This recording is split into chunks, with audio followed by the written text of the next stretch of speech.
Good morning students. आज हम करेंगे चैप्टर 10 में primary market. The primary market deal with new security being issued for the first time. अब जो primary बाजार होता है, प्राइमरी मार्केट होती है, उसमें ऐसी सिक्योरिटीज़ के बारे में बातचीत की जाती है जो पहली बार तैयार की जाती हैं। Therefore it is also referred to as the new issued market. तो इसे न्यू इशू मार्केट भी कहा जाता है। इसकी क्या क्या विशेषताएं हैं? The basic function of primary market is to facilitate the issue of security for the first time, either for setting of new enterprise or for expansion of existing enterprise।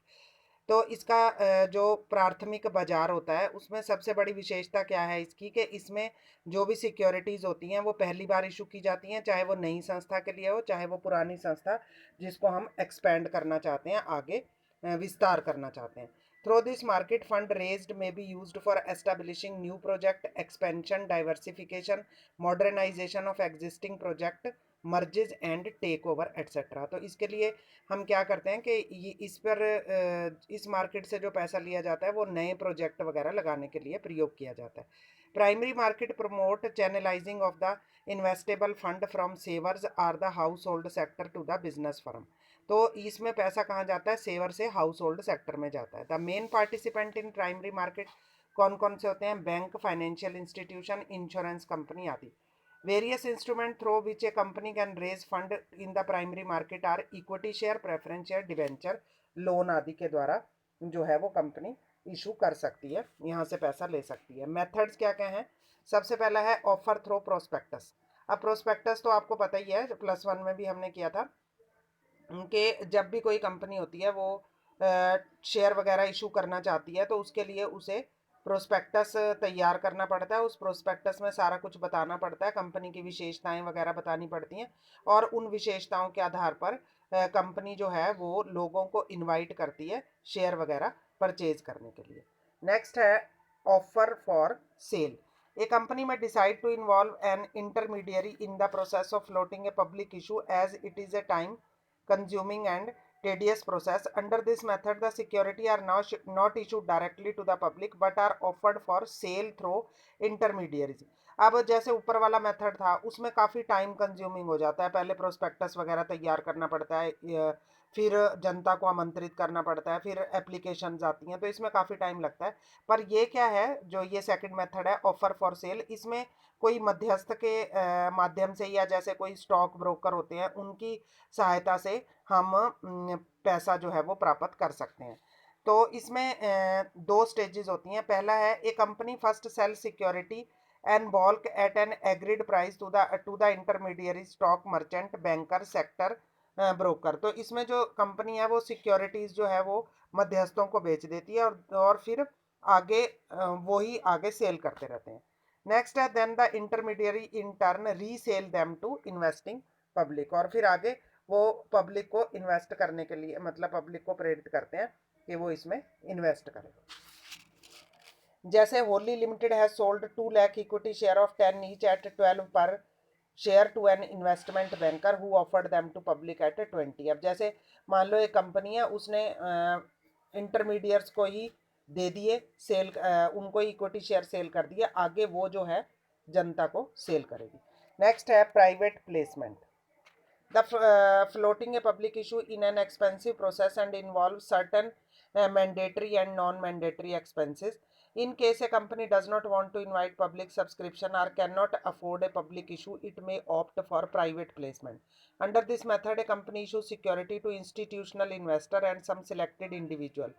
It is a faster method to raise fund as compare to floating a public issue. अब इसमें क्या है कि public issue को कोई भी नहीं करना है हमने, इसमें हमने कुछ प्राइवेट लोग हैं या कुछ इंडिविजुअल्स जो हैं उनको ही सिक्योरिटीज देनी है। नेक्स्ट है right issue. It is the emptive right of the existing shareholder to be offered the right to buy new shares in proportion to the number of shares they already possesses. Right issue में क्या होता है कि जैसे जो share holder होते हैं उनके पास पहले जितने शेयर होते हैं उसके आधार पर उनको आमंत्रित किया जाता है कि आप ये न्यू शेयर्स जो इशू किए हैं कंपनी ने वो आप ले सकते हो। Under this method a company provide a privilege exclusively to the existing share holder to subscribe to a new issue of share according to the term and condition of the company. तो जो existing share holder होते हैं उनको terms and condition के अनुसार नए issue के लिए जो है वो प्रेफर किया जाता है। नेक्स्ट है IPOs. The advancement in technology have made a new addition to the method of floating in primary market in the form of IPO. Under this method, a company desirous of issuing security to general public through the online system is allowed to do so with a prior agreement with the stock exchange. It is called an initial public offer. Initial public offer में क्या है कि online जो है stock market के through, stock exchange के through लोगों को इनवाइट किया जाता है शेयर्स के लिए। For the purpose of accepting application and placing order with the company the SEBI registered broker have to be appointed. अब सेबी के द्वारा जो ब्रोकर रजिस्टर्ड होते हैं वही आगे पेमेंट वगैरह करते हैं और अप्लाई करते हैं और उन्हीं के द्वारा जो है ये सेल और परचेज की जाती है। तो ये तो थे प्राइमरी मार्केट से रिलेटेड बातें। नेक्स्ट है सेकेंडरी मार्केट। सेकेंडरी मार्केट की क्या क्या विशेषताएं होती हैं? Secondary market is commonly refer to as stock market or stock exchange. It is market for trading of old existing security. जो पुरानी सिक्योरिटी मौजूद होती है उन्हीं की सेल परचेज के लिए होती है।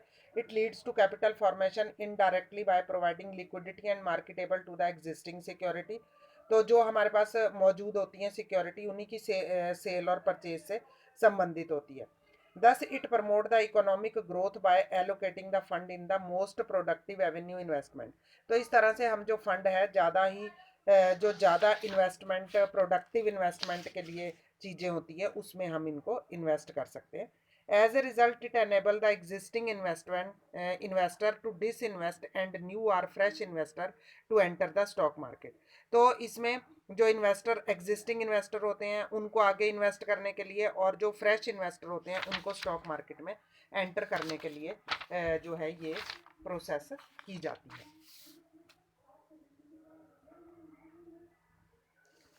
The trading clearly and settlement of security is done within the regulatory framework laid down by the Security and Exchange Board of India. The development in information technology have enabled a decentralized trading through stock exchange. तो इसमें stock exchange के द्वारा ही सारी trading जो है वो होती है। अब आगे है स्टॉक एक्सचेंज क्या होता है। Stock exchange is an institution which provide a platform for trading of existing security. जो हमारे पास सिक्योरिटीज मौजूद होती हैं उनकी सेल परचेज से संबंधित जो बाजार होता है उसे स्टॉक मार्केट का नाम दिया जाता है। स्टॉक एक्सचेंज की डेफिनेशन दे रखी है according to security act 1956। Stock exchange means any body of individual whether incorporate or not constitute for the purpose of existing regulating or controlling the business of buying and selling or dealing in securities के securities के खरीद और बेच से संबंधित जो संस्था होती है उसे क्या कहा जाता है? Stock exchange. स्टॉक एक्सचेंज के कार्य क्या क्या हो सकते हैं? सबसे पहला है providing liquidity and marketable to existing security. Financial market provide a platform for continuous trading in security. जो स्टॉक मार्केट होती है वो एक ऐसा स्थान प्रोवाइड करती है जिसमें हम अपनी जो सिक्योरिटीज़ होती हैं उनको सेल और परचेज कर सकते हैं। यहीं पर ही इन्वेस्टर्स जो होते हैं वो अपनी डिसइन्वेस्टमेंट करते हैं या री इन्वेस्ट करते हैं। नेक्स्ट है pricing of security. The price of security in secondary market are determined by the market force. अब यहाँ पर जो प्राइस है वो मांग और पूर्ति की शक्तियों के द्वारा निर्धारित होता है। अगर मांग ज़्यादा होती है तो प्राइस बढ़ जाता है और अगर डिमांड कम होती है तो प्राइस कम हो जाता है। नेक्स्ट है safety of transaction. The working of stock exchange is well regulatory through the Security Exchange Board of India. As a result, stock exchange offer a transparent, fair and safe platform. यहाँ पर जो मतलब securities की cell purchase होती है वो बहुत ही safe होती है, किसी तरह का धोखाधड़ी नहीं होती। Contribute to economic growth. और स्टॉक एक्सचेंज के माध्यम से जो भी सिक्योरिटीज़ की सेल परचेज होती है तो उससे हमारे देश के आर्थिक विकास में सहायता प्राप्त होती है। Spreading of equity cult. The stock exchange work as mechanism to promote the habit of saving among people by educating and offering them lucrative avenue for investment. The existence of a well regulatory and efficient system for trading in security motivate people to take an active part in the process of exchange। अब इसमें क्या है कि ये मतलब बहुत ही fair काम करता है स्टॉक एक्सचेंज, किसी तरह का लड़ाई झगड़ा या कोई धोखाधड़ी नहीं होती। तो ये लोगों को प्रमोट करता है कि ताकि वो, और एजुकेट करता है कि ताकि वो पैसा जो है वो इन्वेस्ट करें और अपने फ्यूचर में सुधार करें, और इससे फिर जो वो पैसा इन्वेस्ट करते हैं वो आगे अलग अलग कंपनीज को जिनको ज़रूरत होती है वहाँ पर पहुँच जाता है। नेक्स्ट है providing scope for speculation. The continuous process of disinvestment and reinvestment in security in the stock exchange is based on the speculation of the party involved therein. Thus, by providing the framework for well regulatory speculative activity which are carried out within the provision of law. अब ये मतलब speculative होता है जिसे कहते हैं हम जुआ वगैरह, इस टाइप की प्रवृत्ति को भी प्रोत्साहित करता है। पर ये क्या होता है कि अंडर लॉ नियमों के अंतर्गत ही ये किया जाता है। Trading and settlement procedure. The advancement in technology has enabled the trading in security through an online or screen-based electronic trading system. The transactions are executed on the click of a mouse for a computer terminal. Trading and settlement procedure में क्या होता है कि जैसे अगर आपने कोई shares वगैरह सेल परचेज करने हैं तो आप स्टॉक एक्सचेंज में उनको लिस्टेड करा देते हो, और आप ऑनलाइन माध्यम से कोई भी एक कंप्यूटर पर क्लिक करके आप उन सिक्योरिटीज़ को सेल और परचेज जो है वो कर सकते हैं इसमें प्रॉपर वे से। नेक्स्ट है इसमें प्राइमरी एंड सेकेंडरी मार्केट का डिफरेंस। ये तो अभी आपको पता लग ही गया कि प्राइमरी मार्केट जो है वो न्यू इशू है और सेकेंडरी मार्केट ओल्ड इशू है। प्राइमरी मार्केट में बाइंग ऑफ सिक्योरिटीज़ हैं और इसमें सेकेंडरी में बाइंग और सेलिंग है। प्राइस प्राइस क्या है इसमें? Price of security are determined by the company primary market में, और सेकेंडरी मार्केट में are determined by the force of demand and supply. Location में क्या है? There is no fix location. Primary market की कोई फिक्स लोकेशन नहीं होती, जबकि सेकेंडरी मार्केट की जो है वो फिक्स्ड लोकेशन होती है।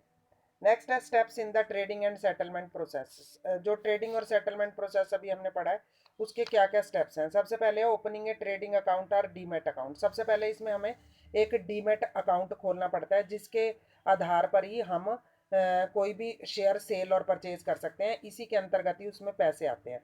तो उसमें क्या क्या इन्फॉर्मेशन होती हैं, जैसे PAN number, date of birth, education qualification, residential status, bank account detail, depository account detail, name of any other broker, client code आदि, ये सारा जो है इन्फॉर्मेशन देनी होती है डीमेट अकाउंट में।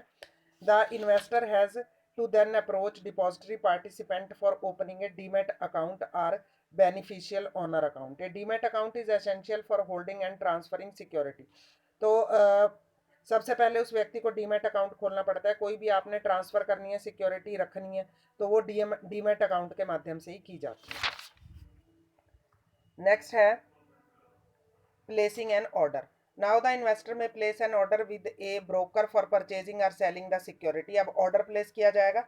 ही has to give clear instruction to the broker about the number of share and the price at which he is willing to buy. अब इसमें जैसे आपने कोई शेयर परचेज करने हैं तो आप ब्रोकर को बताओगे कि आप कितने शेयर परचेज करोगे और क्या उसका प्राइस होना चाहिए। On receiving the order the broker will issue an order confirmation slip to the investor so as to proceed get the deal at the mentioned price or the best price available. तो इस तरह से broker जो है वो एक order confirmation slip supply करता है और फिर ऑनलाइन स्टॉक एक्सचेंज के माध्यम से खरीद बेच हो जाती है। नेक्स्ट है execution of order. When the detail of the transaction match online and share can be bought और sold at the price mentioned it will be communicated to the broker terminal. अब जब से शेयर्स की cell purchase हो जाती है तो broker के टर्मिनल पर इंफॉर्मेशन आ जाती है। All receiving the consent of the broker for the same, the order will be executed electronically. On the execution of the order, the broker will issue a trade confirmation slip to the investor. अब जैसे information आ जाती है तो trade confirmation slip जो है वो broker issue कर देता है उसको जिसने शेयर परचेज किए होते हैं। Within 24 hour of the execution of the order the broker issue a contract note to the investor. It contain the information regarding number of share, bought or sold, the price, the date and time. अब उसके बाद confirmation slip के बाद एक contract note जो है वो issue कर देता है ब्रोकर। उसमें सारी शेयर के बारे में बातचीत लिखी हुई होती है, अभी कितने का शेयर है, वो किस कंपनी का है, किस समय वो खरीदा है, ये सारा कुछ उसमें लिखा हुआ जाता है। A contract note also contain a unique order code number that is assigned to each transaction by the stock exchange. और कॉन्ट्रैक्ट नोट पर एक यूनिक ऑर्डर कोड नंबर भी होता है जो स्टॉक एक्सचेंज के द्वारा प्रोवाइड किया जाता है। नेक्स्ट है settlement of order. Since the settlement cycle on T+2 days on a rolling settlement basis, 1st April 2003 the cash is paid or security and delivered on pay in day which is before the T+2 days as the deal has to settle and finalize on the T+2 days। इसमें क्या है कि 2 दिन के अंदर अंदर अंदर हमें जो है वो सारा काम जो है वो सेटल करके फाइनलाइज करना पड़ता है। Therefore on receiving the contract note the investor has to deliver the share sold or pay cash for the share bought. This should be done immediately after receiving the contract note or before the day when the broker shall make payment or delivery of share to the exchange। this is known as the pay in day। पे in day में क्या होता है कि जैसे ही आपका आपको पता चल जाता है कि शेयर सेल किए हैं या परचेज किए हैं तो उसकी पेमेंट आपको करनी पड़ती है। On the T+2 day in case of sale the exchange will deliver the share और make payment to the other broker in case of purchase. This is called the pay out day. अब pay out day में क्या होता है कि sale of exchange will deliver the share और make payment to the other broker. तो other जो दूसरा ब्रोकर होता है उसको हम उसकी पेमेंट कर देते हैं। दिस इज इसे क्या कहते हैं, पे आउट डे कहते हैं। On receiving the payment from the exchange the broker then has to make payment to the investor within 24 days of the pay out day. और जैसे ही जो है वो पेमेंट प्राप्त हो जाती है स्टॉक एक्सचेंज से तो ब्रोकर जो है वो आगे पेमेंट कर देता है 24 घंटे के अंतर्गत। Therefore, the broker can make deliver the share electronically directly to the investor's demat account. और जैसे ही उसको पेमेंट प्राप्त हो जाती है तो वो जिस व्यक्ति ने शेयर परचेज किए हैं उसके डीमैट अकाउंट में डायरेक्टली इलेक्ट्रॉनिकली पेमेंट वहां पर पहुंचा देता है। In order to facilitate this investor has to provide detail of his demat account and instruct his depository participant to accept the delivery of securities directly in his beneficial owner account। तो इस तरह से जो investor होता है वो आगे depository participant को ये बोल देता है कि वो जो उसका आएगा इसके अंतर्गत शेयर आएंगे इस अकाउंट में वो उनको एक्सेप्ट कर ले। तो ये जो था अभी मैंने आपको करवाया ये प्रोसीजर था, स्टेप थे जो ट्रेडिंग और सेटलमेंट प्रोसीजर में है कि जब हम स्टॉक मार्केट के माध्यम से सेल और परचेज शेयर की करते हैं तो उसमें कौन कौन से स्टेप्स जो हैं वो इंक्लूड होते हैं। तो आज हम इतना ही करेंगे, इसके आप नोट्स तैयार कर लें। Thank you.